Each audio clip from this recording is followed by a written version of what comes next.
मेरे स्टूडेंट्स अस्सलाम वालेकुम। Class 8 subject English.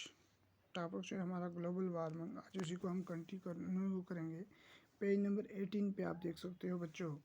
In the Indian subcontinent the Himalayan region has a glacial coverage of 33,000 square kilometre and is aptly called the water tower of Asia as it provides around 8.6 million cubic meters of water annually।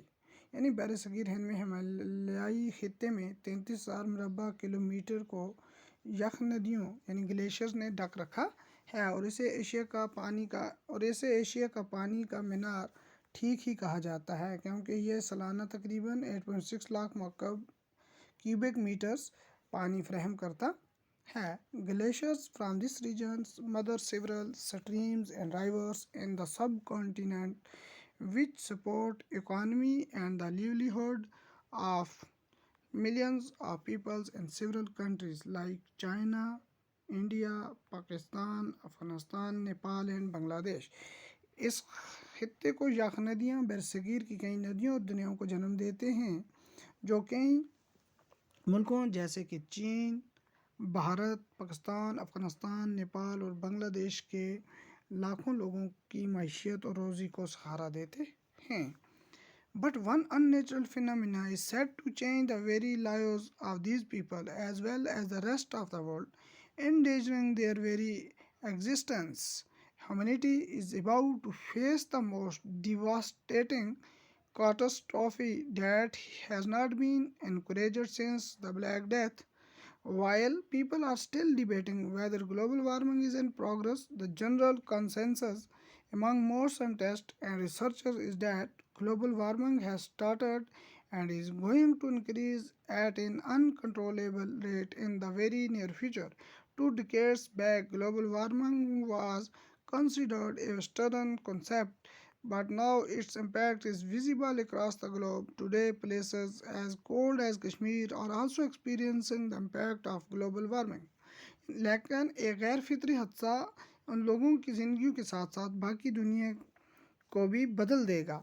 इनके वजूद को ही ख़तरे में डालकर इंसानियत के एक तबाहकुन हलाकत से सामना होने वाला है, जिसके साथ ब्लैक डे के बाद से मुकाबला नहीं किया जा सकता है। जबकि लोग अभी भी एक बात पर बहस कर रहे हैं कि ग्लोबल वार्मिंग में इजाफा हो रहा है या नहीं। ज़्यादातर साइंसदान और महक्क़क़ इस बात पर आम तौर पर इत्तेफाक राय रखते हैं कि ग्लोबल वार्मिंग शुरू हो गई है और ये मुस्तकबिल करीब में काबू न पाए जाने वाली शरह से बढ़ती जा रही है। वो 2 दहाइयाँ पहले ग्लोबल वार्मिंग को एक मगरबी ख्याल माना जाता था, लेकिन अब इसका असर पूरी दुनिया में देखा जा सकता है। आज कश्मीर के जैसे ठंडे इलाके में भी ग्लोबल वार्मिंग का असर का सामना कर रहे हैं।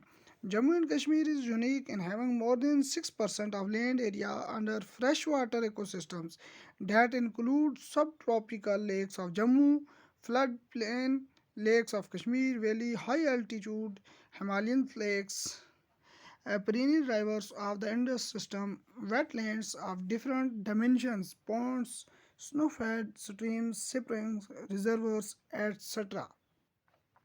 यानी जम्मू और कश्मीर इस बात में मुनफरद है कि इसकी 6% ज़मीन का हिस्सा ताज़े पानी वाले माहौलियाती निज़ाम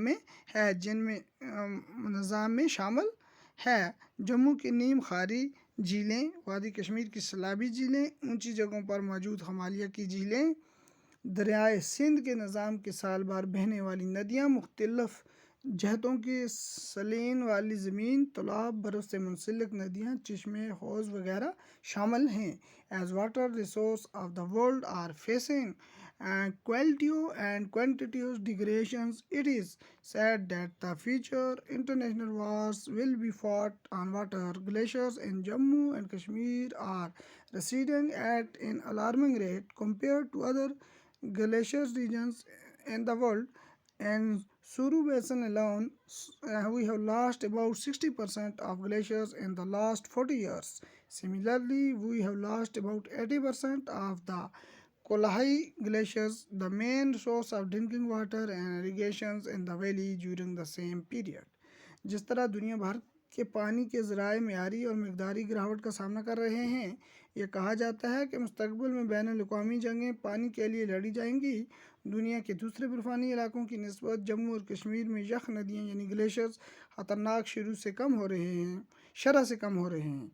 सिर्फ सोरू की तराई वाले इलाके में ही हम पिछले 40 सालों में तकरीबन 16% ग्लेशियर्स खो चुके हैं। इसी तरह हम इसी दौरान 80% कोलाई ग्लेशियर खो चुके हैं, जो कि इस वादी में पीने के पानी और सिंचाई का अहम ज़रिया थे।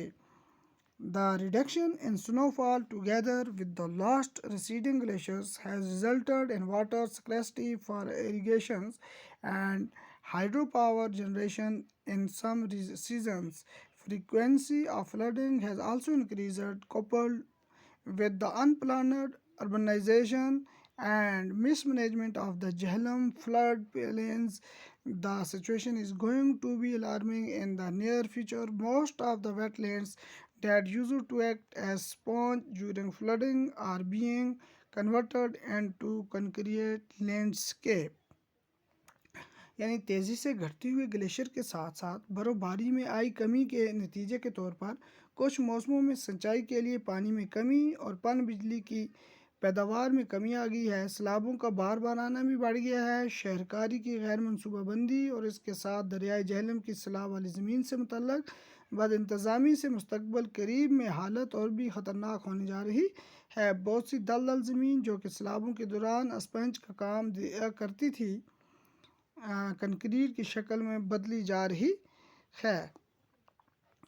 तो यहाँ पे कुछ जो मुश्किल अल्फाज हैं वो भी मैं आपको बता देता हूँ। यहाँ पे है सब कॉन्टिनेंट का मतलब है बरसगीर, एप्टली का मतलब है मौजूद तरीके से, इकोनॉमी का मतलब है माईशत, लाइवलीहुड कहते हैं रोज़ी को, फिनोमेना हो गया हादसा, एंडेंजरिंग हो गया खतरे में डालना, एग्जिस्टेंस कहते हैं वजूद को, डिवास्टेटिंग तबाहकुन, कैटास्ट्रॉफी हलाकत यानी तबाही, कंसेंसस यानी इत्फाक़ी राय, इम्पैक्ट असर, यूनिक कहते हैं मुनफरद को, पेरेनियल यानी साल बाद, रिजर्व कहते हैं ज़हीरे को, डिग्रेडेशन कहते हैं गिरावट, घटाव जिसको हम बोलते हैं, इरिगेशन बोलते हैं सिंचाई को, स्क्रैसिटी बोलते हैं कमी को, हाइड्रो पावर हो गया पन बिजली, अर्बनाइजेशन कहते हैं मुज़ाफ़ाती शहरों में तब्दील होना, और लैंडस्केप कहते हैं कुदरती हय्यत अर्ज़ी का वसी कुदरती मनाज़र, वेलोसिटी कहते हैं सिमती रफ्तार को, और डस्ट कहते हैं इंतहाई को। तो बच्चों आज के लिए इतना ही काफ़ी। खुदा हाफ़िज़।